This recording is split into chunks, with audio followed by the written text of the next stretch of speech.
पिछले पार्ट में हमने जाना कि कैसे लक और रिस्क हमारी सफलता में इनविजिबल रोल प्ले करते हैं।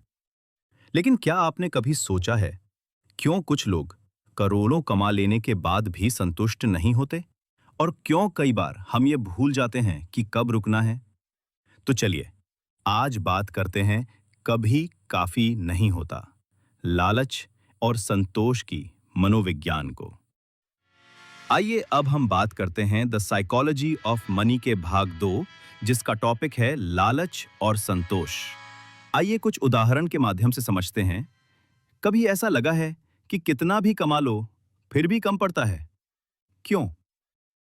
अमीर लोग और अमीर बनने की दौड़ में रहते हैं और क्यों गरीब लोग और गरीब बन रहे हैं? असली अमीरी संतोष में है, ना कि लालच में। दोस्तों, आपने सुना होगा संतोषम परम सुखम। इस मुहावरा में गूढ़ रहस्य छिपा हुआ है, जिसको अमीर लोग अपने जीवन में इंप्लीमेंट करते हैं। लेकिन गरीब लोग इसको सिर्फ एक मुहावरा समझ के इसके इंपॉर्टेंस को समझ नहीं पाते। इसीलिए गरीब लोग गरीब बने रहते हैं।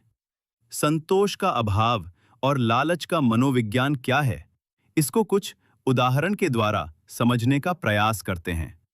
इसे दो दोस्तों की कहानी से समझते हैं। एक का नाम रजत था और दूसरे का नाम सुमित था। दोनों ही मध्यम वर्गीय परिवार से थे, दोनों ही नौकरी करते थे और इससे खुश थे। लेकिन सुमित को हमेशा थोड़ा और चाहिए था। पैसों की बहुत ज्यादा भूख थी, जिसे आम भाषा में लालच कहते हैं, जिसके कारण उसने जल्दी से जल्दी ज्यादा पैसे कमाने के लिए बिना किसी पूरी जानकारी के अपना सारा पैसा शेयर मार्केट में लगा दिया और सब कुछ गवा दिया। क्यों? क्योंकि वो कब रुकना है ये नहीं समझ पाया। मॉर्गन हाउसल कहते हैं, सबसे कठिन वित्तीय कौशल है लक्ष्य को आगे बढ़ने से रोकना। जब हमारा दिमाग यह मानने लगे कि थोड़ा और, बस थोड़ा और, तभी खतरा शुरू होता है। सक्सेस नहीं, लालच तबाही लाता है। दोस्तों, भारतीय जीवन में ज्यादातर ईएमआई, लोन, कार और बंगले की दौड़ लगी रहती है। लेकिन क्या हम खुद से पूछते हैं, क्या ये सब वाकई जरूरी है? इससे हमें यह सीख मिलती है कि पैसा जरूरी है, लेकिन लालच आपको खोखला कर सकता है। जाने कि कब रुकना है, तभी असली संतुलन आएगा। इंसान की सबसे बड़ी कमजोरी होती है तुलना, कंपैरिजन। जब आप खुद की तुलना अपने दोस्त, रिश्तेदार या किसी ऑनलाइन इन्फ्लुएंसर से करते हो, तब आपको खुद का पैसा, खुद की नौकरी, खुद का मकान कम लगने लगता है। आज के जमाने में एक आम इंसान सबसे ज्यादा क्या करता है? कंपैरिजन। पड़ोसी के पास कार है, मुझे भी चाहिए। वो 2 BHK में है, मैं भी बड़ा घर लूंगा। और फिर शुरू होती है लोन की कहानी, तनाव की दास्तान। मोगन हाउसल कहते हैं, असली अमीरी वो है जहां आप आराम से सांस ले सकें, न कि ईएमआई के नीचे दबे रहें। Social comparison is the thief of Joy. यानी जब तक आप दूसरों से तुलना करते रहेंगे, आपको कभी संतोष नहीं मिलेगा। एक बार एक पत्रकार ने गैंगस्टर से पूछा, तुम इतना पैसा क्यों कमा रहे हो? कितना काफी होगा? उसने जवाब दिया, बस थोड़ा और। सोचिए, जिसने करोड़ों कमाए वो भी कह रहा है थोड़ा और। यही थोड़ा और ही सबसे बड़ा जाल है। लालच ऐसा जहर है जो कभी भरता नहीं। जैसे कुएं में बाल्टी डालो और पानी कभी ना निकले, वही लालच है।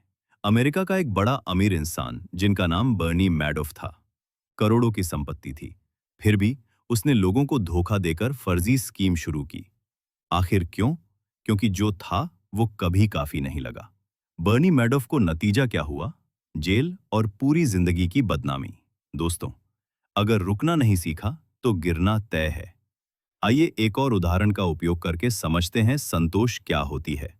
मुकेश अंबानी बनाम रतन टाटा, दो अलग सोच।